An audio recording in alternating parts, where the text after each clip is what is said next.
can they possibly claim that enforcing an interaction on you, demanding that you produce evidence of a contract with their principal, or they get to arrest you?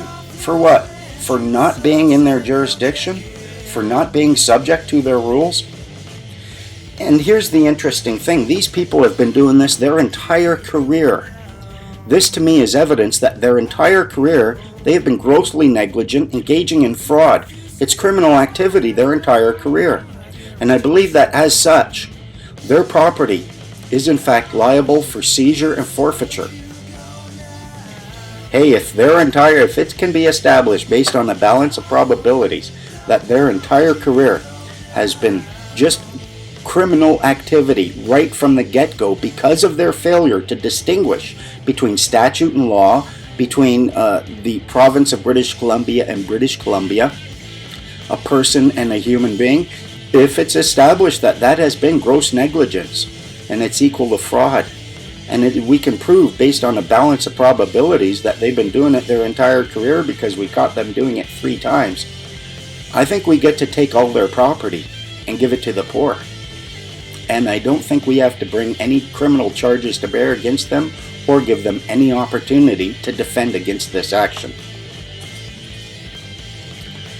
Now there is, of course, a way to fix this. There's always remedy. The way to fix this is quite simple. Looking into the Criminal Code of Canada, we see that a peace officer can be anyone who has been hired to preserve and maintain the public peace. Anyone can take this oath or something very similar to it and enjoy the status and protection of a peace officer. They will not be empowered to act as a policeman or a JP or a mayor or a process server, but they would have every right in the world to be a peace officer.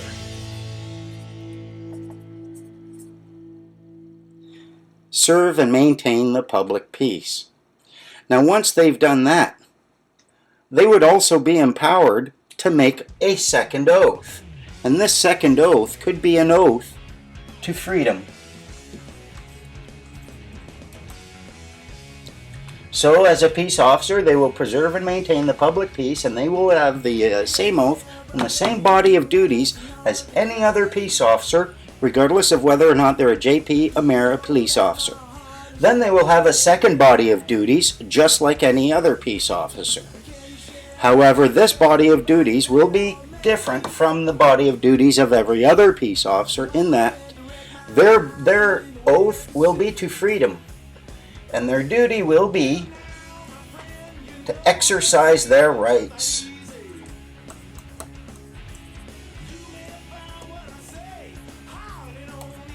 So that they will be available for future generations.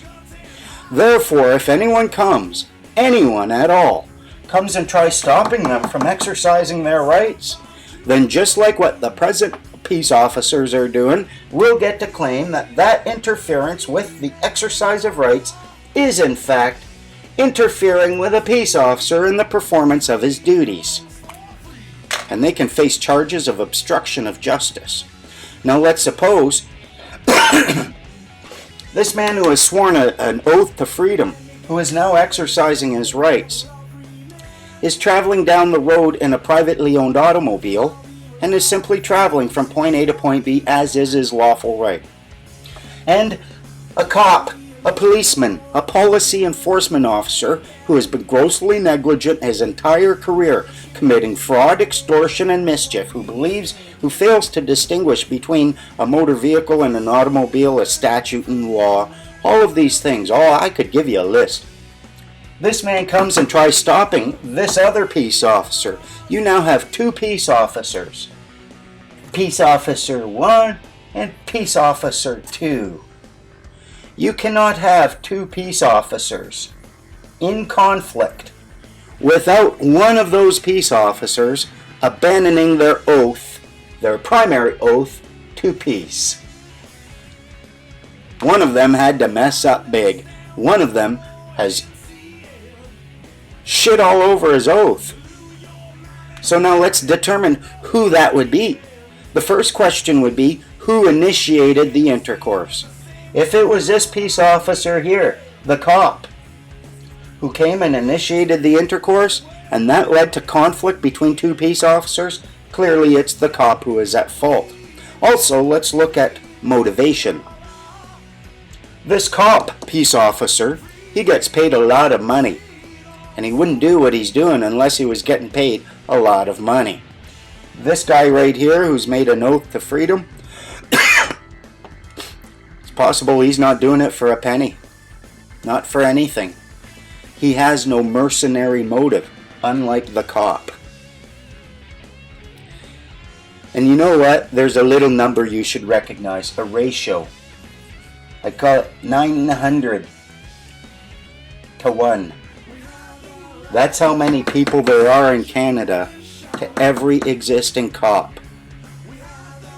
What happens if 10% of these 900 decide to make an oath to preserve and maintain the public peace and to exercise their freedoms as duties? But 10%, that brings us to 90 to 1 even. I like those odds a lot. Whenever you head to the airport, it's a good idea to give yourself plenty of time to check in all your bags and, of course, go through security. But for some people, beefed up security has made flying more than a hassle, especially for a little boy from Minnesota. Marty's here with more.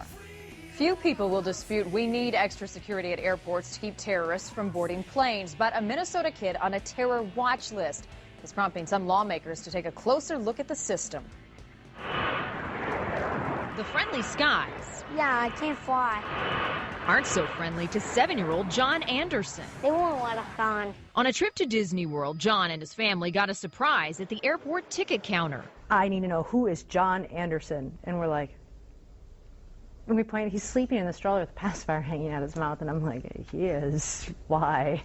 You know, and not understanding. She's like, I'm not supposed to let you on the plane. You see, at just 2 years old, John was placed on the terror watch list, a system established after the September 11th attacks aimed at stopping terrorists from boarding planes. The only problem, there are thousands of people just like John misidentified on the list because their name is the same or similar to a suspected terrorist. I've sent in 3 birth certificates already now. To prove they're not a terrorist, they must provide detailed personal information, including their social security number, their date of birth, and their passport number, and more. Senator Amy Klobuchar wants the system changed. She says too many innocent Americans are getting flagged and detained, adding it's hard to get your name off the list once it's there. This just shows pure incompetence. There can be no other word, since we've had 7 years since 9/11, that 7-year-old boys still have their names on a watch list or are being stopped at airports because their name is similar to a name on a watch list. There are 2 lists, the selectee and no-fly list. According to the TSA, of the 2 million people who fly each day, 400,000 are on the selectee list, 50,000 are on the no-fly list. 95% are not even from the U.S. That doesn't make it any easier for John. Are you still on this terrorist watch list? Yep. You are. Yep. How's that make you feel? Bad. We're hoping that he'll be off of it because he doesn't deserve to be on that. He hasn't done anything. And, you know, he is an American.